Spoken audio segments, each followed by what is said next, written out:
Welcome everybody to another episode of CEO Open Mic. Today my guest is Sab Jhooti, truly seasoned entrepreneur who has experience both in setting up and selling the business. Also, Sab is the guy who supported other entrepreneurs within a couple of organizations, and we obviously gonna talk about that. Hi Sab, nice to have you. Nice to meet you, Bartek. Let's start with your journey, because you did not start your career in a gaming business. You only entered it at some point where you were already kind of experienced guy. What's your story? Why did you go to that industry in the first place? So, why did I start in gaming? Do you want me to start from the beginning, or do you want, why gaming, or do you want me to focus on the gaming first? I can see you have some engineer background, and I adore it. Let's start with the iGaming. So, how did I start in iGaming? To be honest, it's by pure chance. Like a lot of the things that I've done in life, a lot of it's to do with chance. In 2018, one of my closest friends was visiting me in London with his family, and we went to see the Michael Jackson musical together. But anyway, on the way back to Sweden, he was getting the Uber from Arlanda Airport on the way back to his house in Stockholm. And his Uber driver happened to be from Africa. And you know the score with Uber drivers, they're all entrepreneurs in their own right. They're driving the Uber, but really they're doing something else while they're driving the Uber. True. And this guy was telling my friend that he does import and export out of Africa. And he was saying that Africa's amazing. It's the continent of the future. And then my friend called me while he's in the Uber. Says, look, I'm in an Uber. I'm speaking to the driver. He says, Africa's the continent of the future. We have to do something in Africa. Let's set up a gaming company in Africa and let's have an adventure. That's how I did it. I should add one other fact. My friend he's had a lot of success in the industry himself, historically. So in the past, he'd set up some successful companies. He wasn't doing anything at the moment, kind of just relaxing, enjoying life. And so he had some background in the industry. And I'd set up some companies in the past. I'd set up a company in the past, and I'd taken a year out. So after selling the majority of the company I was involved with, I was basically taking a year out to recover from it. That's probably the best way to describe it. Not to enjoy anything, but to recover from the experience. And he said, look, Sab, you've had a long enough holiday. It's time that we did something together. Let's do something in Africa. But that was it. So if the Uber driver hadn't been from Africa or had talked about something else, I wouldn't be involved in iGaming. So it's down to an Uber driver. So it's not that you were a professional poker player. It's not that you're a slot maniac. That was just pure business. Pure business, because the previous companies that I've set up have got nothing to do with gaming. I ran a company for 12 years which manufactured wearable video cameras. So, you know, the cameras people wear on the helmets when they're skiing, snowboarding, on motorcycles, that kind of stuff. So I spent 12 years doing that. So I was spending a lot of time in Asia involved on the manufacturing side. And then prior to that, I'd set up an online music company. This is pre-Spotify days. And this was just post-Napster. It was in and around the time of Napster, around 2000. So I set up an online music company then. And I didn't know anything about cameras. And I didn't know anything about the type of music we were selling. We were actually focusing on Bollywood, Indian music. We were focusing on that. I don't actually listen to that style of music. But for me, I've always just loved the process of business. So the actual topic for me, the actual substance of the business, whatever the product or service is kind of secondary to my love of the process of business. I can't help myself but to, pick your brain about what's the right process. I mean, I assume you didn't know too much about doing business in Africa. You obviously didn't know either. You didn't know much about iGaming whatsoever. But then the very next day after this call with your friend, you jumped right into it and you said, okay, let's do it. So what was the first step? You're going to laugh. The first step was Googling gambling in Africa. That was the first step. Okay. And so there's a little bit more to it. Obviously, there's a little bit more to it. My friend's had a lot of success in the industry. And so he's more on an investor as opposed to an operator. So Mhm, what I did, I Googled gambling in Africa, and I could see in 2018 there was a trade show in Kampala a few weeks later. mhm, And I basically there and then booked a flight and tickets to go to this trade show in mhm, Kampala. I'd been to Africa once before in my life for a weekend in Johannesburg for a wedding. That was it. Literally went in for the wedding and come out. So I never had any experience of going to mhm, Africa before. And so I was pretty lucky. So I went to the trade show and I was very, very lucky while I was there in that I met a couple of people who were really generous with their time and really generous in trying to educate me about Africa and the industry and how it operates in Africa. So I just got to give a shout out to just a couple of people that have really been helpful to me in in my journey in the industry in Africa. One is Will Westcott. He works for Sport Genius. Another was Christine Thakur Rankin, I think her name was, and another was Andrea Guiliani. And the reason I mentioned those guys is they just went out of the way to try and introduce me to as many people as possible who might be helpful to me in setting up a gambling operator in mhm, Africa. mhm. And so that was one step. So I was able to kind of learn through the network. Also, I was lucky early on. I was able to bring in some very experienced partners on the gambling side, not from the Africa side, but the gambling side. So the CTO was a very experienced CTO in the gambling industry. So he'd been in the industry for 20 plus years.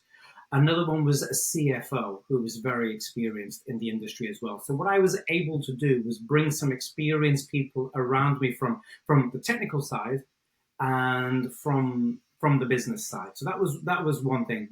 And then at the same time, just being in the region, kind of just immersing myself in Africa, I was able to start to build a network and knowledge of the industry. By being there, you mean that you were visiting often Africa, or did you move there, or was it like more online activities? No, no, so a good question. So no, it was visiting there. So there's a few things. So I went to this trade show, and then we actually got the operation set up relatively quickly.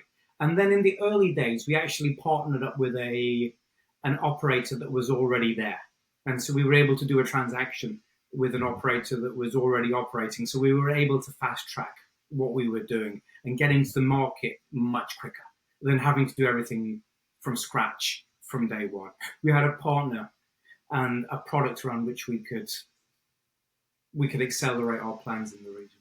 For those who are listening to us, just to reveal the secret, for those who don't know, you founded Bongo Bongo, which is till today that's one of the most recognizable brands in Africa. Which of those people did you know before, and you simply came up with the idea that, hey, that guy would fit whatever I'm doing here, so let's give him a call. And which of those people did you just meet along the way while being there, while looking for opportunities? I've actually known them probably 10, not known of them, interacted with them probably Mhm. for about 10, 15 years. And I guess what I should have mentioned is that many years ago, I actually helped set up an operator in Europe. But I don't. But it's such a low level of helping my friend set up an Mhm. operator. So my friend's had some success in the industry, so I got to know some of the people that he's worked with. Okay. And on the back of that, we actually recruited some of the key people Mhm. that he'd worked with previously. So Mhm. I had an advantage there. Okay.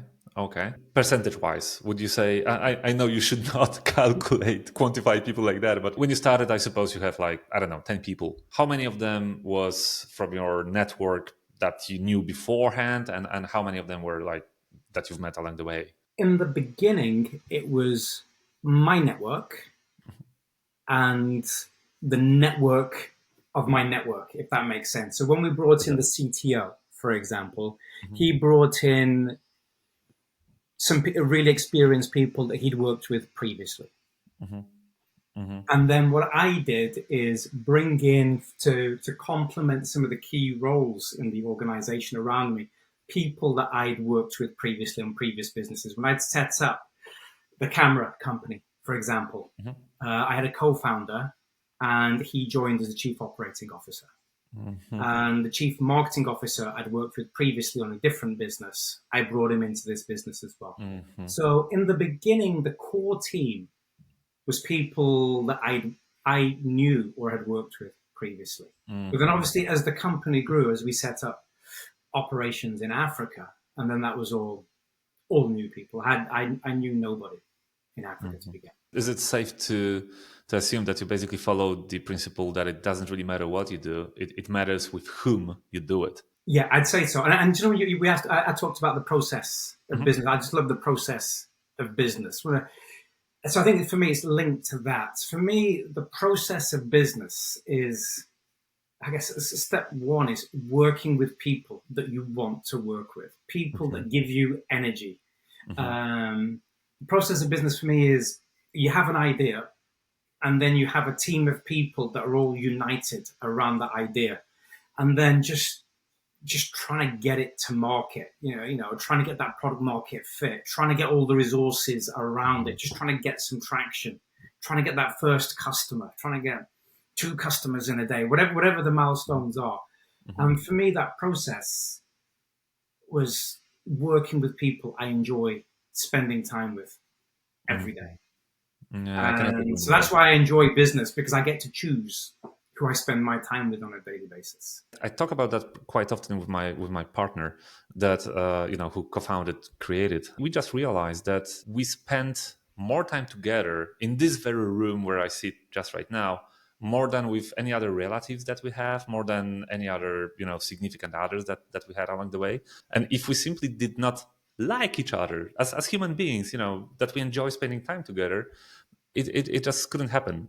Money would not keep us together for that long. Whatever the challenges would be, that would not simply keep us together. So I do understand. Yeah, I'm 100% with you. So for me, waking up every morning, getting to speak to people, meet people that I really enjoy being with. It's one of my joys in life. I can't. Yeah, I do relate to that.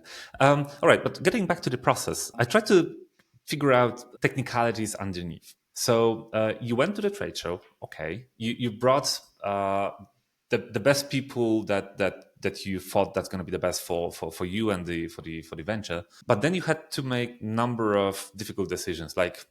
Just to remind some of our listeners, Africa is not a country. That's a huge continent, right? So you had to choose particular country, particular legal environment, particular currencies, the reality of doing business in that particular country. How did that happen? Good question, because that was one of the things that we spent a fair bit of time on. So there were a couple of factors. Or a number of factors. And as you say, it's not Africa's not a country, it's a continent. It's 50 plus countries, don't know exactly, but 50 plus. And so for us, I'm based in London. I'm an English speaker. So that, on one level, that guides things as well. So our preference was to go into an English-speaking country. So that's kind of, the other side, English-speaking countries all around Africa, but that kind of shifts you towards the east side a little bit. We didn't want to open up any shops. We didn't want to handle cash. So it all had to be online. And so there had to be very strong mobile money networks, because that's pretty much how everybody engages with money is they don't have bank accounts, they use mobile money. So that was a factor. Another one, it had to be regulated. So another factor. Another factor was we didn't mind so much about the competition, because we had a choice. Do we go into a competitive market, a bigger competitive market, Or do we go into one which is less competitive, there's not many actually operators in, and try and get in there early and try and kind of establish ourselves first? Mhm. And this is 2018 when we were making these choices. So there were countries that fit that criteria as well. But I think for us, we didn't want to have to go and prove the market. We were prepared. We would rather go into a market which is already proven to be existed. There could be a Mhm. lot of operators there, but we know the market's there. And Mhm. so for us, it gives us an opportunity to compete, in terms of, then we know that we have to have a good product. We know we have to be able to do good marketing. We know we have to, all the usual stuff on which you have to compete on. And we were confident, like I guess most entrepreneurs, we were confident that we would be able to go in and compete in a competitive market with whatever we were able to bring to market. So that was one of the main choices as well. So when we kind of added all those things together, factors together, everything pointed at East Africa. So you're talking Uganda, Kenya, Tanzania, Rwanda, DR, no, not DRC, that's French speaking, Zambia, and there's a few more countries there.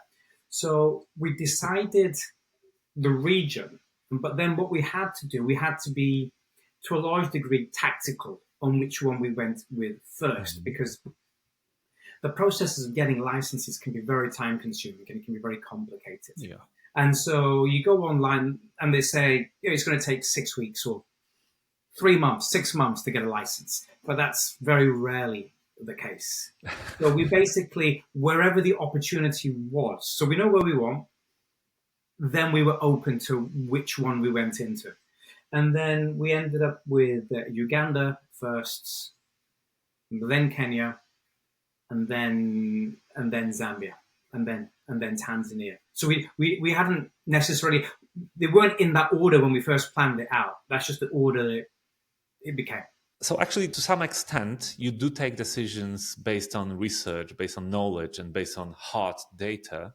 But at some point, you just have to let it go. At some point, you have to follow either your instincts or simply whatever happens first. Then I will follow that lead, right? That's right. And so just to give you an example, so we started the process of applying for a license in Tanzania. Mm. And that was just taking months and months and months. So when we first started, we kind of had the plan. We'll do Tanzania first. But then the reality was that we just weren't getting anywhere. And then at the same time, there were some tactical opportunities in other places whereby there was a possibility to partner with a local operator that was which was looking for a partner. Mhm. There was in another country there was some entrepreneurs who had acquired the license, but they weren't able to. They didn't have the expertise to Mhm. set the operations up.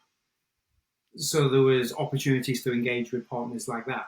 So we had to be a little bit tactical in terms of what we could go with first. That leads me to a general question, not really related to Africa, not really related to iGaming whatsoever, but there's this fine balance between setting up the strategy for a company and then sticking to the strategy, not being distracted by every random opportunity that just appears. But then again, you're a walking example that if you were stuck into your strategy, if you were like stuck to the thinking that Tanzania goes first or whatever goes first, then you probably wouldn't get anywhere, right? Yeah, you're right. In terms of, I guess the strategy was we're setting up a gambling operator in Africa, in Hmm. East Africa. It's going to be Hmm. online only, and these are the countries. That was kind of the framework. And then we started off with a plan that didn't get us very far, and then we had to adapt. And Hmm. then Tanzania ended up being the fourth country. There you go. Yeah. Taking a step back, did you do all of the research by yourself, or did you use any kind of local consultants and local agencies for that? If I was to say by myself, it wasn't really by myself. Like it Mhm. was talking to platform providers because we were going through a process of selecting a platform. I talked to sportsbook providers. I would speak to casino game providers. whoever was in Hmm. the ecosystem. And then when But you're at trade shows, so just talking to people and then just trying to connect the dots the best as you can. But no, we didn't hire any consultants to do anything for us as such. the reason why I ask you, you probably don't know, but we are setting up our own affiliation business in Africa, in Kenya, actually. And at every single step, when I try to talk to anybody, as you just said on a trade show, I get feedback like, I could tell you that, but probably the best thing you could do is to hire a local consultant because he knows people, he knows the industry, he knows the whatever, um, and it's best for you to do it. And then when I talk to other people who used the services of such consultants, 99% of cases, I get information that, well, that was basically scam. That was basically, a guy taking money for nothing, or some just random information that you could easily Google. What's your take on that? Did you experience any situations like that? That's a good point. I'm trying to reflect on my own experience of Mm. a consultant. So I've worked with people and I've got to know people and be able to hire people that had experience of working in the region themselves. And they were invaluable. I will confess. But these are people that we then hired. And I guess were they consultants or were they people experienced in the industry? Is the question of the region, Mhm. and they were and so the guys the people I worked with were extremely helpful. So in terms of, for example, getting the license in Tanzania eventually, that was working very closely with someone who'd operated and worked in Tanzania. And it's unlikely I would have been able to navigate that landscape alone, for Mhm. sure. Mhm. Because there's so many regulatory bodies that you have to engage with. Mhm. And so having somebody with experience does help. Um, but the question is, I've met so many, just for the avoidance of that, I've met a lot of consultants as such, and I've never worked with anybody I've kind of just randomly met, if that makes Mhm. sense. And I never hired them to do any market research. The only times I felt that I needed to work with somebody, it was someone who I'd gotten to know, and that was to help with the process. If we were applying for new licenses, for example, Mhm. they were helpful then. And then maybe once you're up and running and you're having to engage with lots of the local regulatory authorities, they can be helpful there, Mhm. especially when I'm based in, well, I was based in London and the operations are in Africa. You do need people on the ground. If your country manager can do it, even better. If not, yeah, you do need somebody to help Somebody who listens to our conversation might get an impression that it's so easy. I mean, basically what you said is that we randomly came up with this idea of setting up the operations in Africa. Then I just simply made a couple of calls, and I invited CTO and CFO. They're great guys, and they really know what they're doing. Then I've met some people, and I didn't really use help of random people. I only used the help of the people who are experienced and that could prove themselves. It's not that easy. I you. It's not mean, that easy at all. And the way you summarized it is, oh my goodness, it was not easy. I will tell you. I will tell you that we spent a lot of money over the years just trying to get product market fit. We made a lot of mistakes in the early days. But no, I'm just reflecting on the way I've kind of said it as well. I guess for myself, I've got the advantage of over the years I've been able to build a network, and I think that's for anybody in business. We know that the importance of building a network.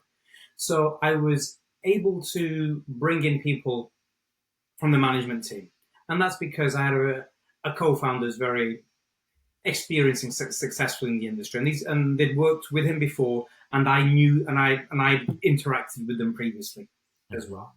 But in terms of Africa, because that's probably the more complex part of it. One thing I've learned is one thing always leads to another, and that's kind of how it was in terms of how I got to know people. So through the trade show, I got to know a guy that had been the regional manager of an operator there previously, and he was looking for a new opportunity. And I got to know him, and I really liked the guy, and I got to know him. And then on the back of that, we were able to, when the time was right, we were able to work with him, and he was really helpful. And then when we did, when we partnered up with an operator in Uganda, I got to build my network through that. And through that, once we were up and running, they're able to introduce me to other people in different countries. If you want to do something in Kenya, you need to speak to such and such. If you want to do something in Zambia, you want to speak to such and such. And then it was also one thing led to another, and it didn't all happen at the same time. And like, we're not talking a period of weeks here; we're talking of a period of a couple of years as we kind of started to build the product. I was spending more time in Africa. We were able to do something in Uganda. Then on the back of that, you think, oh, there's some opportunities maybe in Kenya and Zambia, and I need to speak to this person and that person. Things kind of grew from that way. Yeah, and we made some mistakes. Not everything worked out all the time. We made some mistakes, and success it was never linear. There was a lot of really tough, challenging times that we went through. Like what? And what was the reason for that? Like, was it more that somebody scammed you, or you underestimated something, or overestimated something? Was it like your fault? Was it like it just happened? Yeah, no, we made a lot of mistakes. So in terms of the licensing stuff, I didn't have too many bad experiences, to be honest. Often things can be a bit more expensive than you anticipate. But I think some of the problems that we had weren't necessarily on the licensing front. I guess the only, on hindsight, I think we probably tried to go too fast in license acquisition when we didn't have product market fit. Mm-hmm. So we were setting up the product, launching it, and trying to get it into many countries at the same time. And then we didn't have product market fit, but we had cost bases in various countries, but no revenues to support them. So that was kind of a challenging time that we had, for sure.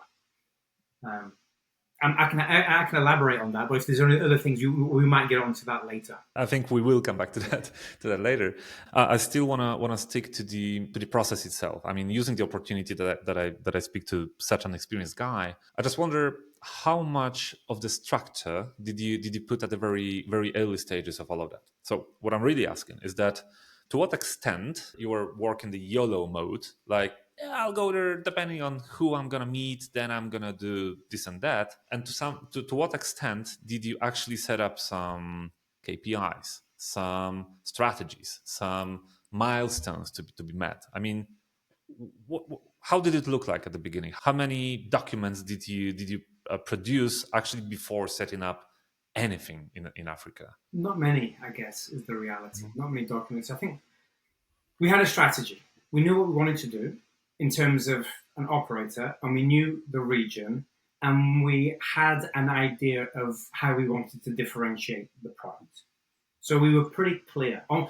Like all things, that evolved. We didn't get it right. The strategy didn't work, even on the product side on day one, and we had to evolve that.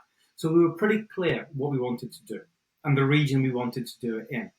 And then we were clear on the country that we wanted to go into first. And then we went around the process of trying to get the license. I went to the country to try and get the license. But that soon just got stuck in terms of the process of trying to get into a country. But through step by step, being in the region, getting to know people, and meet, for example, I would meet platform providers, for example, and just inquire, is there anybody that's looking to sell? For example, they've got an operation, but they might be looking for investment, or they might be looking to exit. So there may be some tactical opportunities for us to get in quicker. Obviously, there's pros and cons of doing an acquisition. So when we got stuck trying to apply for a license in Tanzania, then we had to look at other opportunities in different countries. And so that's kind of how that, and then I get to meet one person, and that kind of led on to doing something in Uganda. And then on the back of doing something in Uganda, just the very process of doing something in Uganda, I was able to build my network. And then through that, I was able to identify opportunities in Kenya, for example. And so kind of one thing led to another in terms of the part of the business, which was finding partners to do or acquiring licenses. Mm-hmm. So there was two aspects. One was the kind of the operational side, that's the operational business, and a side around license acquisition or Mm-hmm. finding partners around which to work in Africa with. How many of those decisions did you base on your gut feeling, and how many of them were actually discussed, analyzed, and like really considered with your partners? No, I'm so yeah. all decisions, so every time there was an opportunity, it was discussed with Mm-hmm. partners. Mm-hmm. So each time, when we had a small team, at this point, it was a very, very small team in the beginning because we didn't have any licenses to begin with. So when we saw the opportunities, because obviously there's a cost associated, there's a significant investment associated with anything that you're doing. If you're acquiring your own license or you're doing an Yeah. acquisition of some descriptions, obviously there's a cost associated with that. And but it was still pretty entrepreneurial. We'd analyze it and say, should we do it? Yeah, let's do it. We'll take the risk, Mm-hmm. and we do it. The reason why I ask is that I witness a lot of businesses that are driven in one of two ways. Either they're driven in a way that everything is, well, in my opinion, overly analyzed, and you could talk and talk and talk for days and weeks and months in a conference room, and create theories that have nothing to do with reality. But then, you have this, in my opinion, false sense of comfort that the decision that you took is the right one. And then you have the other side of that scale where you have random people, I mean, people behaving randomly and taking decisions under emotions and under some impressions that they get. And I'm trying to find out, since you're successful, I'm trying to find out if there's any recipe how to balance out those two approaches, right? Good question. So, in terms of, I guess, on one side, we've done our research as much as we've felt that needed to be done in terms of where we saw there was a market, um, kind of the dynamic in the country, talking to operators, no, not to operators, platform providers and other suppliers in the industry. So I think we'd had an idea, and then it was just a question of in where could we get the license first, and there's some decisions.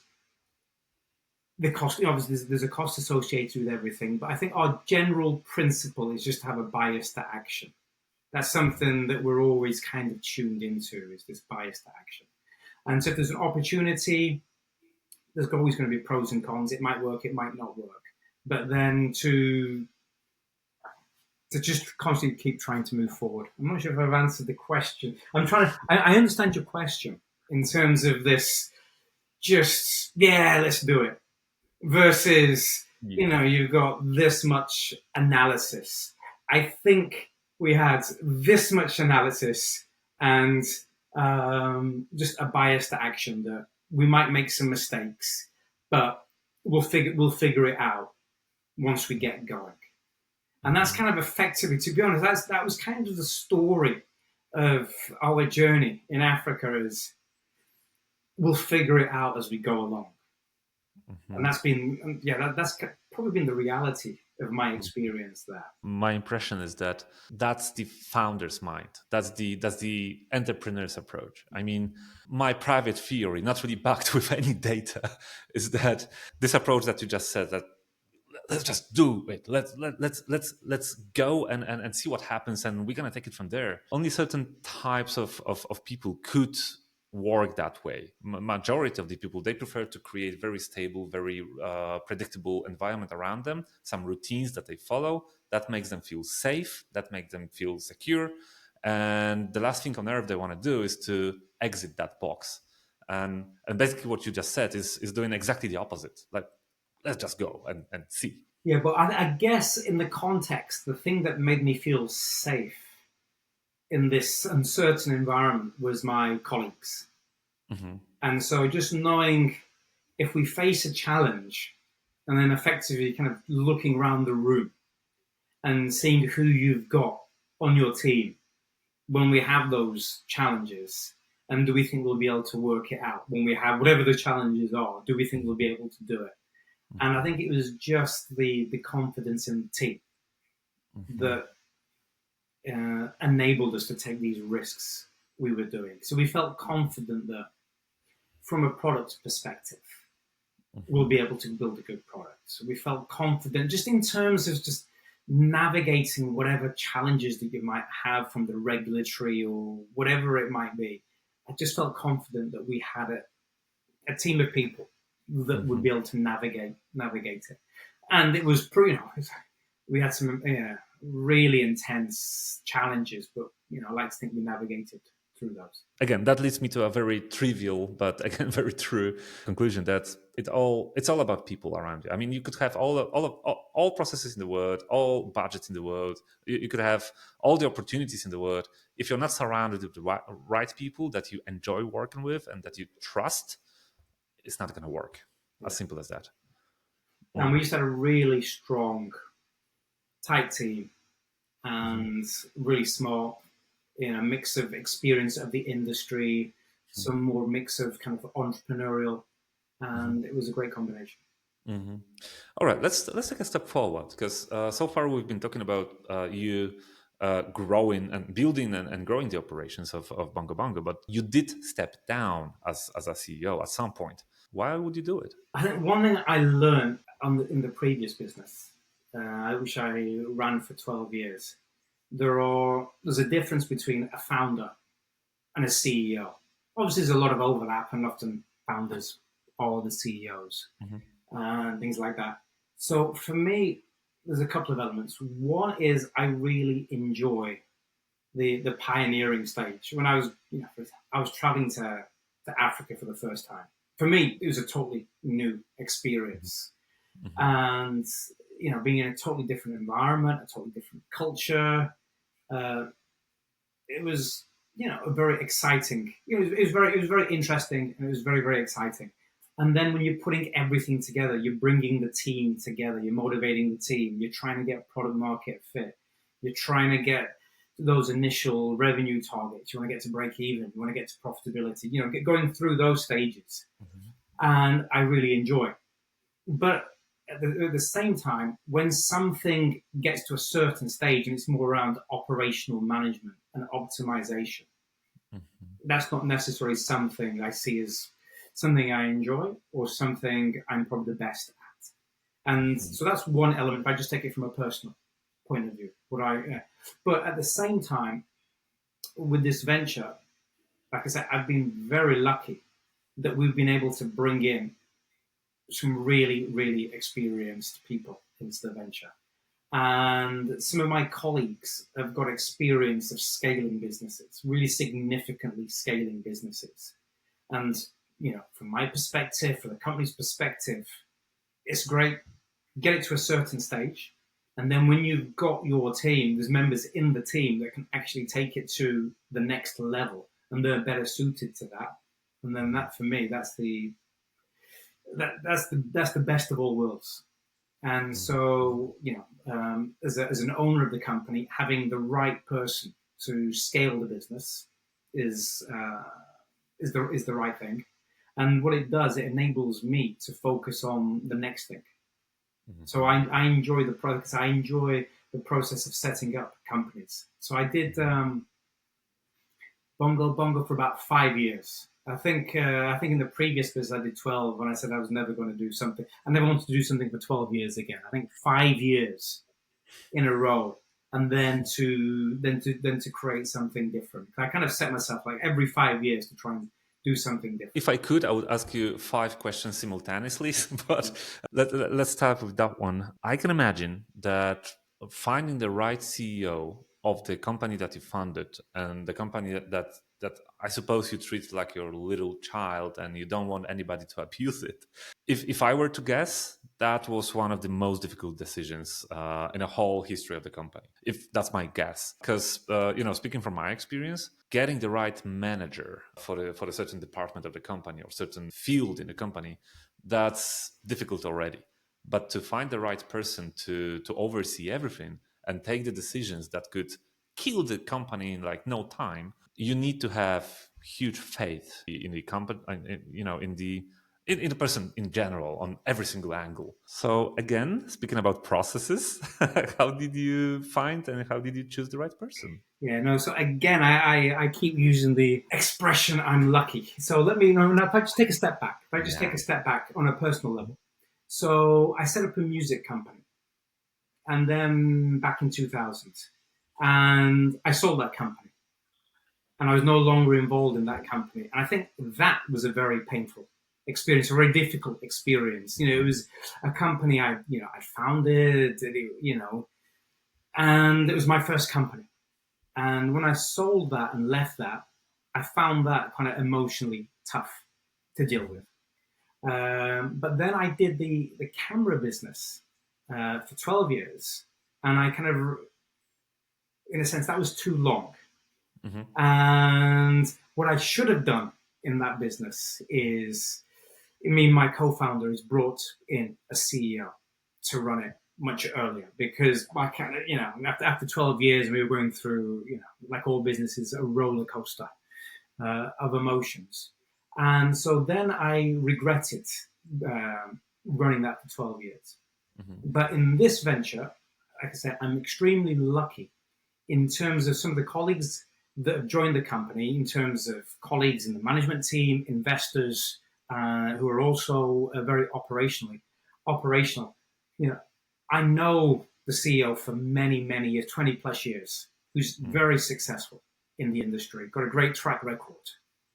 And so there's no issues there. There's someone I've known for 20 years who's got a fantastic track record. Hmm. And will now, no doubt, just take us to much, much higher levels in the future. And in details, okay, you know the guy, you trust him, you know he's the right person. But then there's this low level process of taking over. I suppose, well, I hope it didn't work in such a way that you just give the proposition to the guy to join the company and then the next day he was running it. No, no, engaged, deeply engaged. All right, so Ever how since did he it, how did knew, it work? knew the business inside out. I would be speaking to him on a regular basis, Okay. and But so the transition was pretty smooth from that perspective. mhm. All right, so let's go details. How long did it take? From the moment you knew he's the guy and he knew he's the guy, how long did it take for him to become independent CEO? No, I think in a sense, no. So it's just a question of some of the handover, just a few months, Okay, because he knew the business inside out already. right. Okay, okay, yeah, okay, that makes sense. The moment where you were still taking all of the decisions, but he was like kind of backing you with the process, and then you switched these seats, or did you just say, "All right, you know the business already, just do it, and if you need any help, just call me." The latter, because we're so closely entwined with the business already. It was more the Right, latter. right. Okay, okay, okay. I get it. All right. Remember a couple of minutes ago, I said I want to ask you a couple of questions simultaneously. Let me get back to that one. I wonder what happens in the head of the person who set up a business. The business is working well. You already handed over the all the power to the new CEO, and then why wouldn't you just go home, watch telly all day long, and go for a walk and enjoy life? Why on earth would you set up another business? you know. It's a good question. I think it goes back to my earlier answer. Is I just love the process, and I Hmm. love I just love being in the battle, if that makes sense. In the game, in the battle, Hmm. however you define it. Hmm. I'm with a team of people. I enjoy being in their presence, and we've got a problem to solve, and to give. put all my energies into that. Kind of really, another way of saying it, I like enjoy testing myself, and Hmm. I enjoy the adventure. So, for example, with the African venture, I got to visit really some beautiful parts of the world that I've never visited Hmm. otherwise. Just Hmm. in the process of being in those countries, the process of building teams, recruiting people, Hmm. um, meeting people. It was an adventure. You know, my friend had said, "Let's have an adventure in Africa." I really had an adventure in Africa. It was a fantastic experience.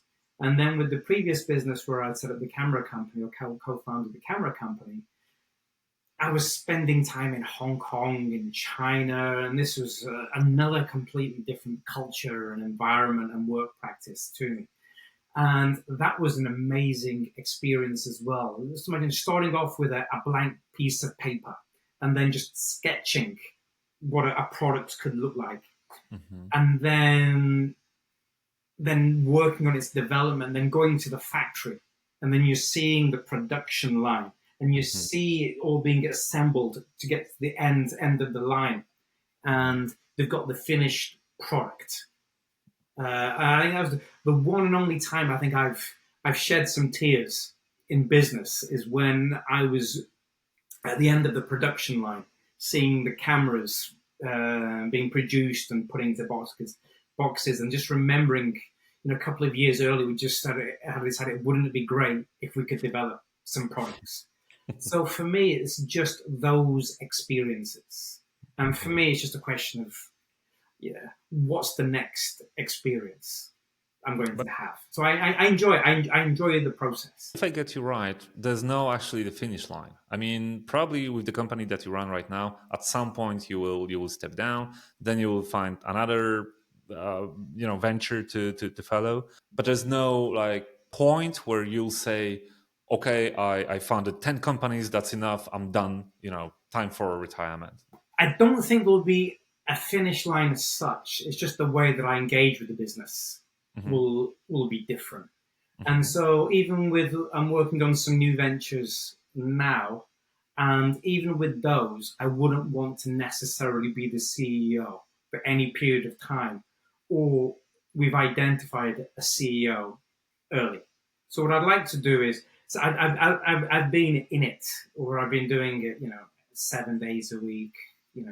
every hour. I wouldn't necessarily want to be doing that anymore, but I would like to always be engaged in business in some capacity, even if that's part of the founding team. If that's helping bring the resources together, or having bringing the whole thing together and building the team, but somebody else runs it, and then to be engaged on Hmm. an ownership or board level or something like that. So my Hmm. relationship with business will change, but Hmm. I think I'll always do it in some capacity. I love how self-aware you are in all of this. I mean, it's not you you know exactly why you do the things that you do, and I think not many, even successful, even experienced founders, managers, I think majority of the people, I'm one of them, simply do the things because they're supposed to do them, not because they gave it a thought and they really want to do it. And you're clearly not the case here, and that's impressive, I have to say. Yeah, I've got to learn from many entrepreneurs as well. Just having mentors, engaging, interacting with Mhm. very successful entrepreneurs. I've just had the opportunity just to learn from them. Obviously, I know what I enjoy and I know what motivates me. Mhm. But it's also interesting just engaging with lots of different entrepreneurs and to see how what motivates them as well. That's been Yeah. really helpful to me. All right, Sap, I need to share one challenge and one problem that I have right now. We will touch right now the topic of all the organizations that are supporting entrepreneurs like EO that you've been a member for what, like 17 years? Yeah, I was a member for about 12 years. 12 years, okay. Then when I stalked you on LinkedIn, I saw some other groups like that as well. But my problem is that we are already over time. And I enjoyed the conversation with you so much that we touched barely half of the agenda that I had for this conversation. So my idea is that let's have another episode concentrating on those parts. Let's put a dot here. Let's put a period here and close that one. Sab, thank you so much for sharing your experience. I think that that was very helpful for anybody who's just about to run a new business, especially on a different continent. No, no, my pleasure. Hopefully, I didn't waffle the answers too much.